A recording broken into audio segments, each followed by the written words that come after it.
Hello, I'm Will Sampson from Woodworking Network and FDMC magazine. We're in the shop today to talk about knives. Almost every woodworker has a relationship with knives. My relationship goes back to when I was about 8 years old and got my first knife, a little pen knife that my dad gave me. It was sharp enough to cut myself with and do a little whittling, but wasn't much good for serious things. A little later on, when I was in the Cub Scouts, I got one of these Camillus Cub Scout knives. It actually has a pretty nice carbon steel blade that can get pretty sharp, and I still have this on my workbench and use it regularly. More purpose-built woodworking knife. Here's a Japanese marking knife. This is flat on the back and beveled on this. This would be to go right up against a left edge so that you could mark a cut line very precisely. Very handy. These days, mostly I carry a Leatherman type multi-tool on my hip, and very handy tool. The pliers and a couple of blades and a saw and a file, scissors. This is the Charge All model. I like that a lot. A few years ago I did a review on utility knives that use the common utility blade. This one is from Irvin, and it was an attempt to make a knife that was one-handed opening, like some of the popular folding pocket knives with the little blade to sit in your pocket too. Pretty nice little knife. And then I have this Stanley Bostitch knife. I've cut a lot of drywall with this. In fact, you can see that it's stained by the drywall. This is actually has two blades in it. It can do the standard blade like that, or it can do a hook knife blade all in one unit. Stanley is arguably the originator of the most popular original disposable blade utility knife. I think it's the model 199 that came out decades and decades ago. Great tool. This lives in my tool bag a lot of the time. But recently all of this thought of knives came up because I got simultaneously some submissions from a couple of companies with modern spins on the utility knife. This one is from Canepix, I think it's pronounced, Canepix.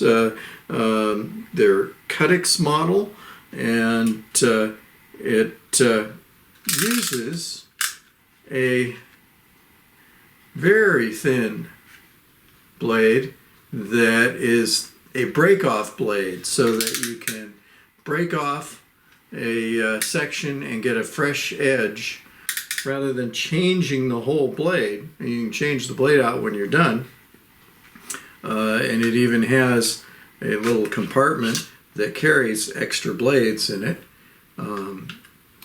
so that's handy.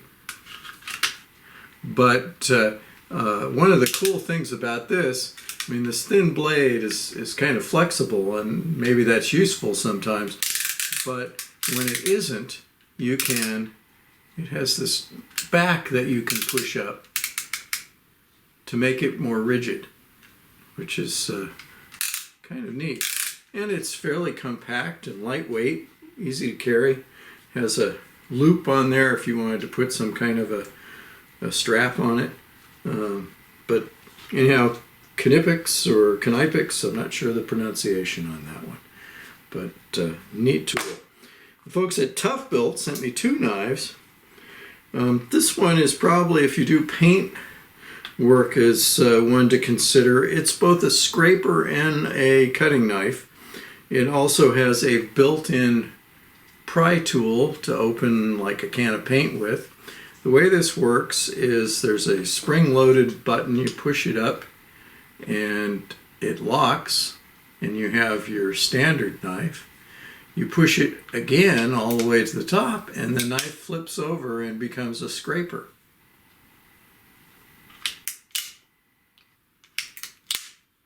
Pretty nice action. And then just push the button and it retracts with the spring power. Pretty nice. A little on the hefty side, but definitely sturdy and useful.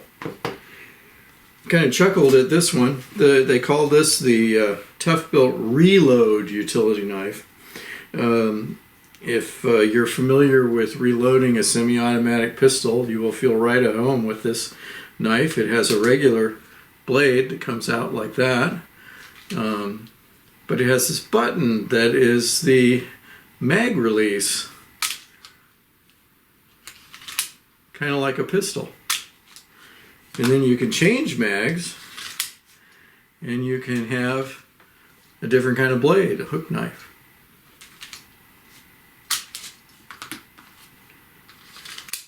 And there's even a little thing on the bottom here that you can move this to have different kinds of blades so that you can remember which one's in which.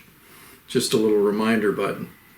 But I don't know, these guys are getting kind of big.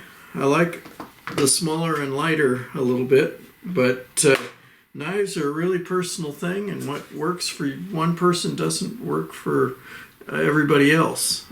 So it's worth checking out all of these options and decide what works best in your shop or in your everyday carry mode. What do you like to use?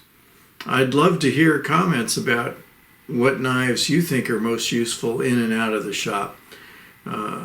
So put a comment down below. In the meantime, you can also find other tool reviews and videos and links to our podcast at woodworkingnetwork.com. That's what we got for today. Thanks for watching.